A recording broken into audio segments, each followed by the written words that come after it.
Assalamualaikum warahmatullahi wabarakatuh. Perkenalkan, saya Andini Hairunisa. Saat ini saya sudah bersama dengan Ibu Dr. Nuryati Samatan selaku peneliti yang telah melakukan penelitian dengan judul Implementasi Nilai-Nilai Kearifan Lokal Suku Bangsa Banggai, dan pada kali ini kita akan membahas tentang visibility keluarga muda Saluan dan Balantak untuk memperkuat identitas budaya. Mungkin Ibu bisa perkenalkan diri terlebih dahulu. Ya, terima kasih.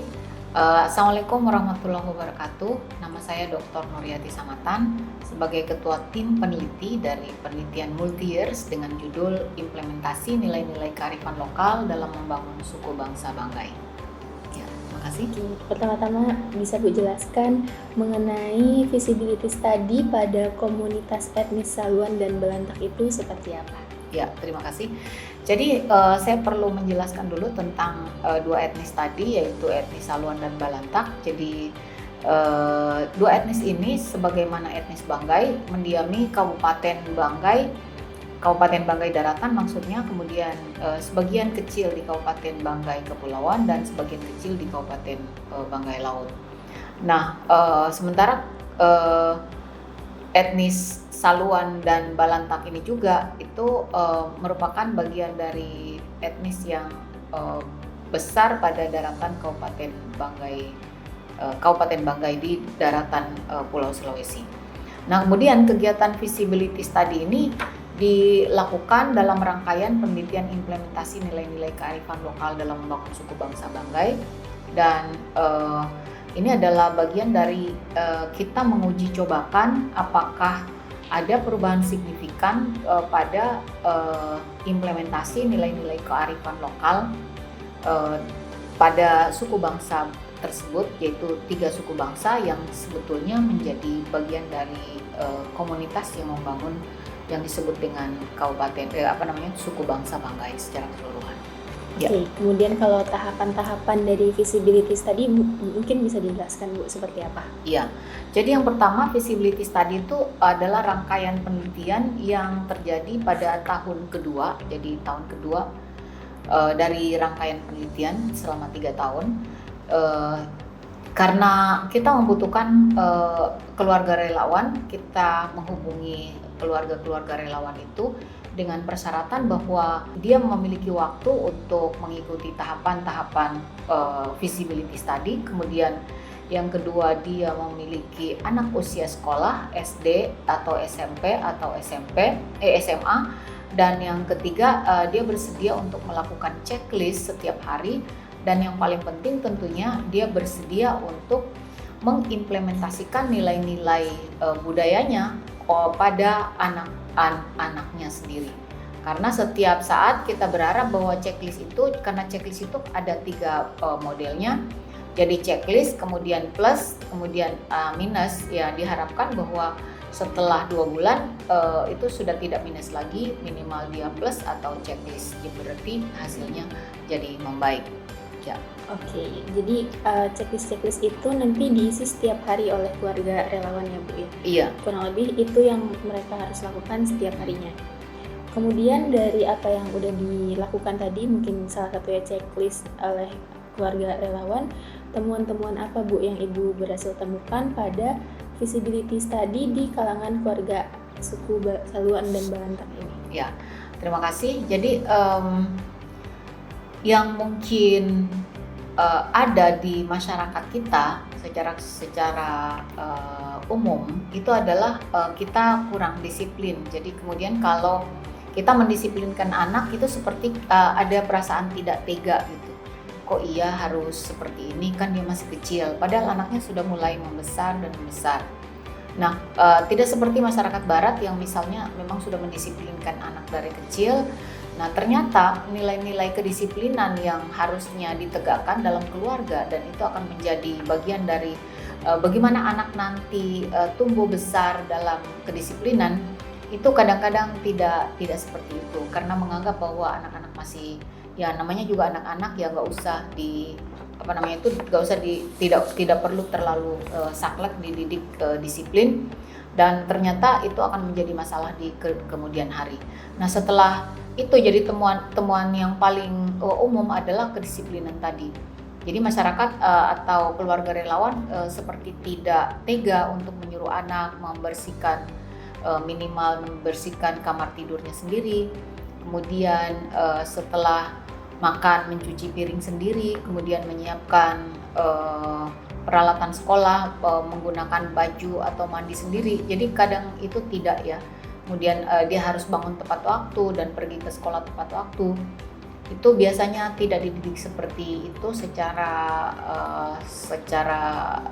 disiplin, dan ketika mereka mengikuti visibility study, jadi yang paling signifikan yang mereka rasakan itu adalah kedisiplinan tadi.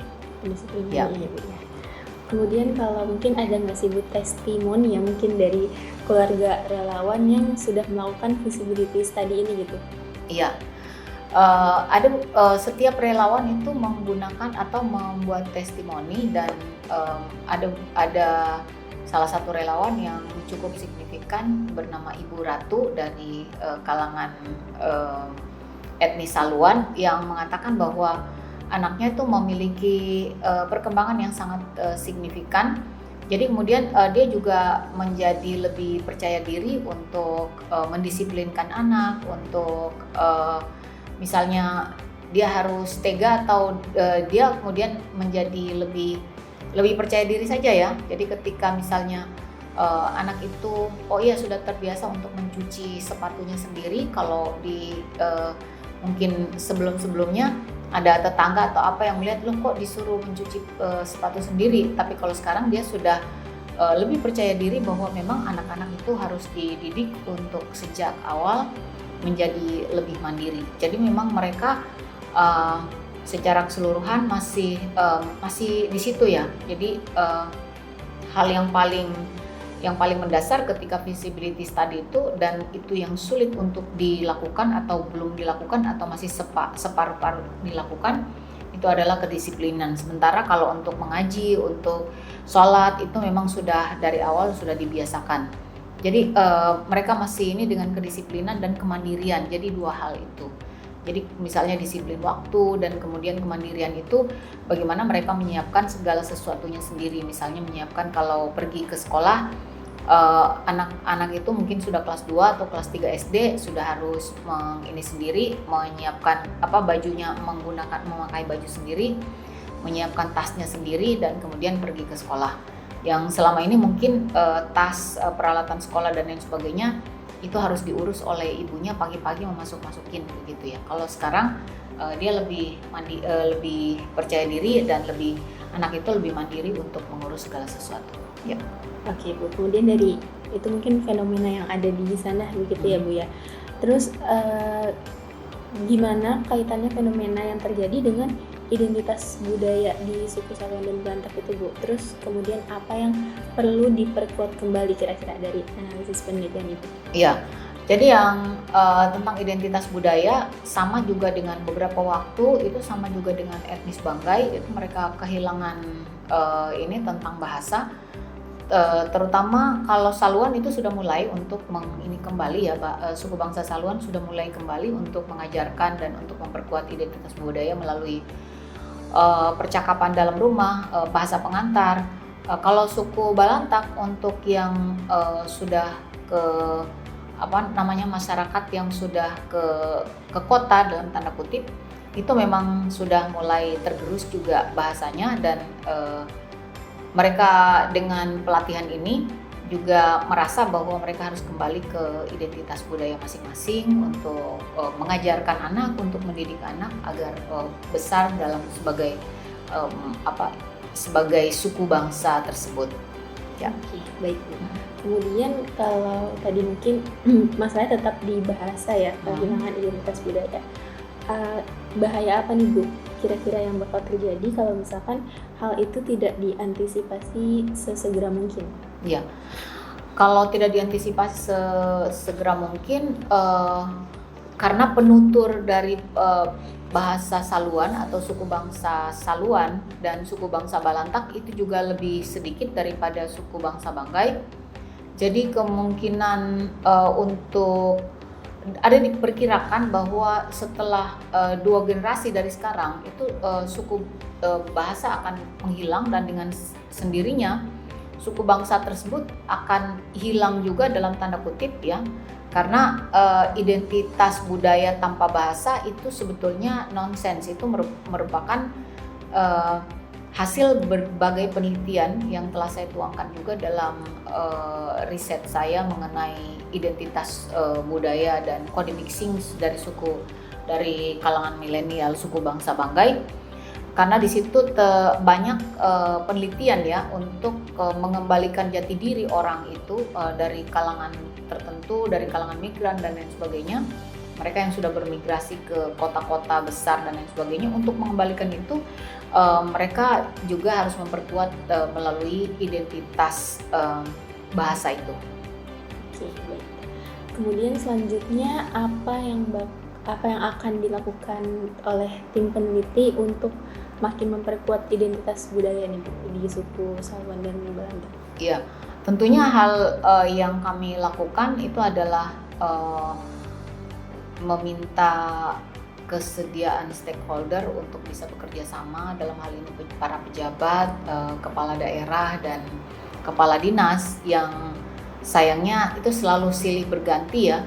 Mudah-mudahan kebijakan itu mengarah pada penguatan identitas, karena hal ini penting untuk menjaga stabilitas dan identitas dari suku bangsa Saluan dan Balantak. Nah, yang kami lakukan nantinya itu adalah menyerahkan buku ajar yang nanti insya Allah sedang proses untuk ISBN, dan tahun depan buku ajar itu bisa mulai diajarkan di sekolah-sekolah di seluruh jenjang dari SD, SMP, dan SMA, dan diharapkan dengan pengajaran dari buku ajar tersebut itu akan memperkuat identitas budaya. Di samping itu memang kami meminta juga untuk mereka sudah mulai mengajarkan bahasa lokal mereka itu di sekolah-sekolah secara terstruktur. Saya kira seperti itu. Baik Bu.